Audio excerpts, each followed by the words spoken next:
Hello ladies and gentlemen, welcome to the video. This is actually going to be my second take on the video. The first one was a little bit corrupted, so I got to go ahead and try and record this again. A couple things I want to call out before I get into it. There's going to be a link to my Discord down in the description. Go ahead and join that. There's going to be a chat dedicated to Raid Shadow Legends, so if you want to share tips, tricks, find some out, join the clan, all that's going to be down there. My clan is eligible for clan versus clan tournaments. We're taking down at least one level of clan boss per day. We're free to play and new player friendly, so if you'd like to get in the clan, definitely go ahead and make sure you do that. Just let us know why you joined the Discord, that kind of thing. We'll get you set up with the roles and all that, help you out. Definitely useful if you're a newer player. If you like the video, go ahead and hit the subscribe button, hit the bell notifications so you stay up to date, and hit that like button so it helps out a little bit in the algorithm. Let me know down in the comments below if this video helps you, if you'd like to critique anything, add anything, or if I'm just plain wrong in your opinion on something I say in the video. So, Plarium recently released a fix for the arena, which is allegedly going to address the issues where people are getting ridiculously high-powered teams in places like bronze and silver. So a lot of your matchup is going to be done based on player power, account power, that kind of thing. So I want to go over my 5 tips to help people out with progressing in the arena, and this is going to be super relevant after the fix. So my first tip is going to be to sell redundant or useless artifacts and accessories. So what I mean by that is if you come in here and you go into your artifact browser and you see anything that is, you know, say a chest plate with flat stat HP, attack, or defense, right? Because that's going to be adding artifact power to your account, which is going to be boosting up your overall player power level, right? My power actually comes more so from artifacts than champions. So what that means is when you're boosting that power up, you're going to be placed with harder matches in arena, which nobody wants, of course. I certainly don't want that. I want arena to be as easy as it can be because I am super lazy, right? So definitely make sure you get rid of any sort of artifacts that you're not going to use if they're rolled up, especially, and they just don't have good rolls on them, or the main stat is terrible, that kind of thing. You can go ahead and look at getting rid of those to take down your player power a little bit to get into an easier bracket of the arena. Something I want to point out, the power ranking system is only for bronze and silver. Gold is still going to be ranked by, you know, each particular rank. So wherever you rank, you're going to be placed with people sort of close to you. Bronze and silver, it's based on your player power. That's how they try and keep it fair, right? As fair as it's been so far the last few months. We all know how fair that is, right? Next tip is going to be getting rid of duplicate champions. So if you have any duplicates of epics, rares, you know, even uncommons, anything like that, that you're not going to use. So for example, I recently dumped, I think, like 6 bushies into one as books, right?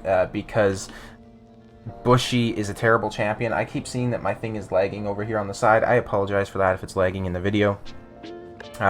Bushy's a terrible champion. I don't want to have to use him, right? I don't think anybody does.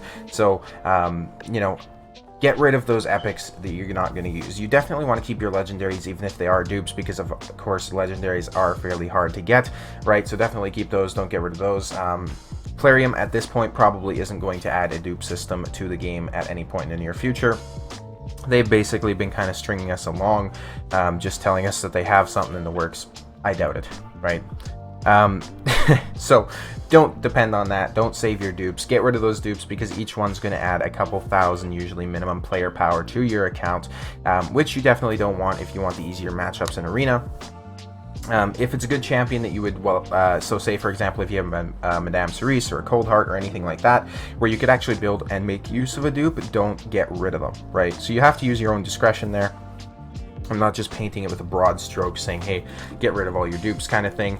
You're actually going to have to figure out who you're going to build in the future, who you're not going to build, who you'd like to get rid of, all that kind of good stuff. Let's go ahead and move on. We are going to talk about using a speed lead on offense in the arena. Speed leads should always be present. Doesn't really matter who it is. I use Deacon Armstrong for my speed lead as of right now. The reason you want a speed lead is because speed is still key in the arena with very few exceptions. So if you have somebody like a Cardinal, you can have her be a go last, revive everybody, they get a turn, so you just want to pump her full of defense.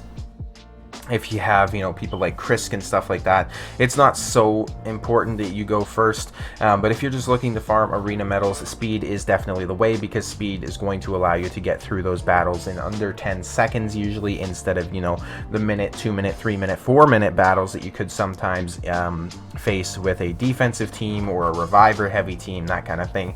You usually want to use those teams for your defense. Your speed and your go second teams kind of more relate to your offense, right? In which case you want a speed lead.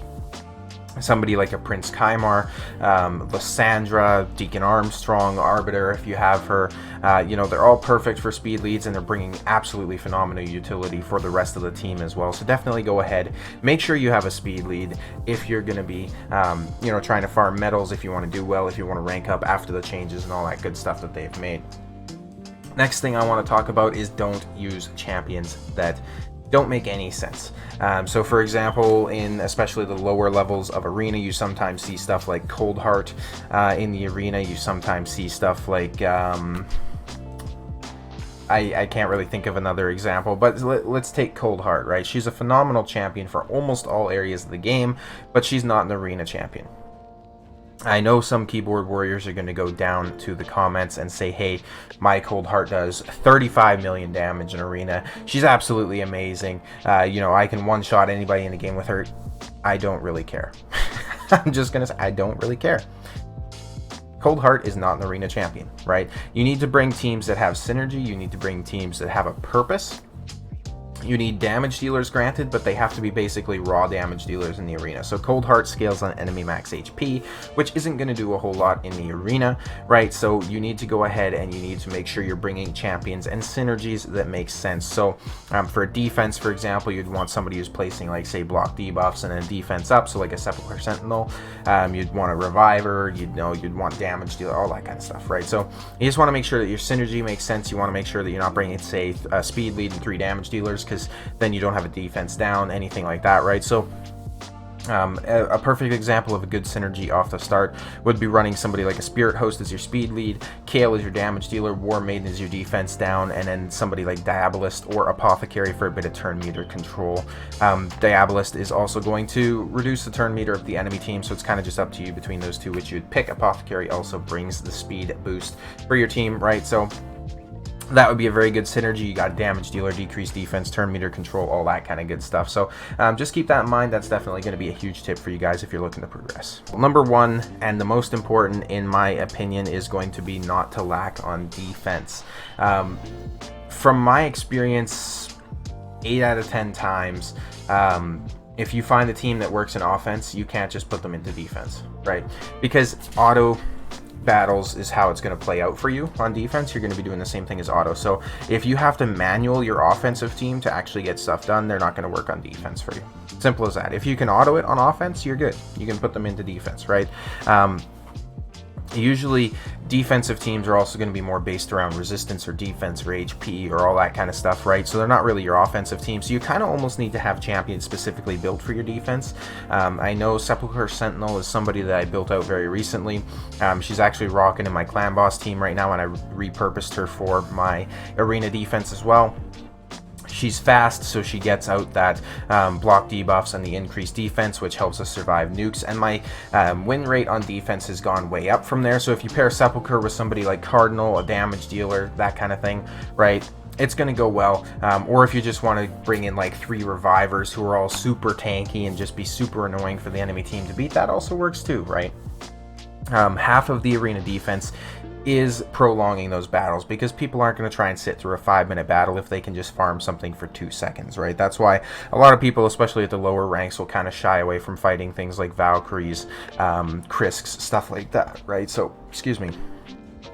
Definitely go ahead, make sure you focus on your defense. It is a crucial part of your arena battle. The best offense is a good defense, and the best defense is good offense, right? So definitely make sure you're not just focusing on your offense. Definitely make sure you're not just pumping all your resources into offensive champions. That's a mistake I see a ton, especially in the lower levels of arena play.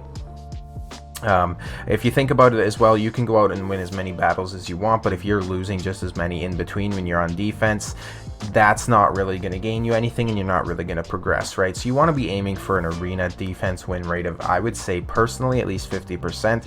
If I can get over a 50% win rate, I am super happy with that, because that means that my offensive capabilities are actually going to mean something in the long run. Whereas if my defensive win rate was like 10%, I'm probably not going to be gaining a whole lot of ranks or anything like that, right? So if you're trying to get to gold 1 or silver 1 for your progression missions, right, you definitely need to make sure you got something good going on defense. That's going to pretty much wrap up the video. Like I said, my Discord and my all my contact stuff is going to be down in the description. Definitely go ahead and make sure you follow that. I hope you guys enjoyed the video. I hope you guys stay safe-ish. It's a crazy world out there. I will see you guys in the next video.